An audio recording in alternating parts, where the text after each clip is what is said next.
আসসালামু আলাইকুম বন্ধুসকল, আপোনালোকৰ খবৰ কেনেকুৱা? নিশ্চয় ভাল। আজি যাই আছোঁ মই ভূটান গাড়ীত পেট্ৰল ভৰাবৰ কাৰণে। আমাৰ ওদালগুৰিত বৰ্তমান পেট্ৰলৰ দাম ৯৮ টকা আৰু ভূটানত মাত্ৰ ৬০ টকাত পেট্ৰল ভৰাব পোৱা যায়। সেইকাৰণে আমি যাই আছোঁ ভূটান তেল ভৰাবৰ কাৰণে। আমাৰ ঘৰৰ পৰা মাত্ৰ ৩৫ কিলোমিটাৰ আঁতৰত হ'ল ভূটান। আমি যাই আছোঁ এতিয়া ভূটান। আপোনালোকে নিশ্চয় আমাৰ ভিডিঅ'টো চাব আৰু আমাৰ লগত বলক, তেতিয়াহ'লে ভূটান যাওঁ। আপোনালোকে চাব পাৰিব কেনেকৈ তেল ভৰাব গ'লে কি কি ডকুমেণ্টছ লাগে ভূটান গেট পাৰ হ'বৰ কাৰণে। আমি সকলো তথ্য আপোনালোকক দেখাই দিম ভিডিঅ'ত, আপোনালোকে চাব পাৰিব। আমাৰ ফুল ভিডিঅ'টো আপোনালোকে নিশ্চয় চাব বুলি আশা কৰোঁ। তো ফাইনেলি এতিয়া আহি পালোঁ আমাৰ এই ইণ্ডিয়া গেট। মানে ইয়াতে RC আৰু আধাৰ কাৰ্ড আৰু ড্ৰাইভিং লাইচেঞ্চ দি ফালে আমাৰ ইণ্ডিয়াৰ আৰ্মিৰ তাত আপোনাৰ এণ্ট্ৰি কৰিব লাগে। তো ফাইনেলি আমি এণ্ট্ৰি কৰি আছোঁ। মোৰ গাড়ীৰ নম্বৰ কৈ ফালে এণ্ট্ৰি কৰি ফালে আকৌ যাব লাগিব আপোনাৰ। এতিয়া যাম ভূটান আৰু ইণ্ডিয়া গেটৰ মাজত। তো এতিয়া যাই আছোঁ ভূটানৰ গেটত সন্মুখত। তাতে যাই ফালে গাড়ী ৰখাই ফালে আকৌ ভূটান ৰয়েল পুলিচৰ তাত আকৌ RC আধাৰ কাৰ্ড আৰু ড্ৰাইভিং লাইচেঞ্চ দিব লাগিব। তেতিয়া তাতে মানে এণ্ট্ৰি কৰিব লাগিব। তো যাই ফালে চাওঁ, বহুত মানুহ আহিছে। আজি বৰষুণ দিছে তথাপিও বহুত আঁতৰৰ পৰা মানুহ আহিছে, কাৰণ পেট্ৰলৰ দাম কম। তো এই চবেই মিলি শাৰী পাতি থিয় হৈ আছোঁ।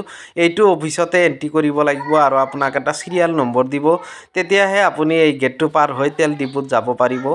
তো ৰয়েল পুলিচ থিয় হৈ আছে। তো আমাৰ আগতে বহুত কেইজন সোমাই ফালে আপোনাৰ কাগজ পাতি জমা দি ফালে এণ্ট্ৰি নম্বৰ ল'লা। তো আমাৰো ফাইনেলি এতিয়া মানে আহিল, লাইনৰ ফাৰ্ষ্টত আহিল। তো আমিও সোমাই আছোঁ। এতিয়া সোমাই ফালে RC ড্ৰাইভিং লাইচেঞ্চ দি ফালে এতিয়া নম্বৰটো ল'ম। লৈ ফালে ভিতৰত তেলৰ ডিপুৰ ভিতৰত যাম গাড়ী লৈ ফালে। মোৰ লগত আৰু ৩জন আছিল, কিন্তু সিহঁতৰ আধাৰ কাৰ্ড অনা নাই, সেইকাৰণে সিহঁতে যাব পৰা নাই। তো ফাইনেলি মোকো সোমাব দিলা। তো এতিয়া মই এণ্ট্ৰি কৰিলোঁ এইটো অফিচত, লেডিজ পুলিচ ৰয়েল পুলিচ ভূটানৰ ইয়াৰ তাত। তো ফাইনেলি এতিয়া যাই আছোঁ আমি তেলে ডিপুত তেল ভৰাবৰ কাৰণে। তো আজি যাই চাওঁ কিমানকৈ তেলৰ ৰেট। বৰ্তমান ১-২ টকাৰ ডিফাৰেঞ্চ হৈ থাকে। তো চিৰিয়েল নম্বৰটো টুকানটো দেখালোঁ ভূটান পুলিচক আৰু চেকিং কৰে বৰ্তমান। গাড়ীৰ পিছফালে ডিক্কিটো চেক কৰি আছে। এতিয়া মোক ৰখালে অলপ সময়। তো মই এতিয়া গাড়ীটো ৰখাই ফালে দেখালোঁ গাড়ীৰ ভিতৰত একো নাই। তো ফাইনেলি এতিয়া মানে গেটৰ পৰা বেছি এটা আঁতৰত নহয় তেলৰ ডিপুখন। বহুত মানুহ আহিছে তেল ভৰাবৰ কাৰণে। তো এই ফাইনেলি আহি তেলৰ ডিপু পালোঁ। বেছিভাগ আমাৰ অসমৰে গাড়ী পাব। অসম আৰু অৰুণাচলৰ গাড়ী বেছিভাগ তেল ভৰাই লৈ যায়। তো যাই ফালে চাওঁ বহুত ভিৰ। মোৰ আগতে কমচে কম ৩০জন মানুহ থিয় হৈ আছে।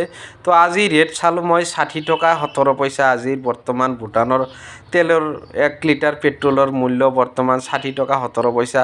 তো ময়ো বহুত সময় থিয় হৈ থাকিলোঁ তাতে। থিয় হৈ থাকি ফালে মোৰ নিচিনা বহুত মানুহ থিয় হৈ আছে। ফাইনেলি তেল চেল ভৰালোঁ। ভৰাই ফালে ৩৫ লিটাৰ তেল ভৰালোঁ।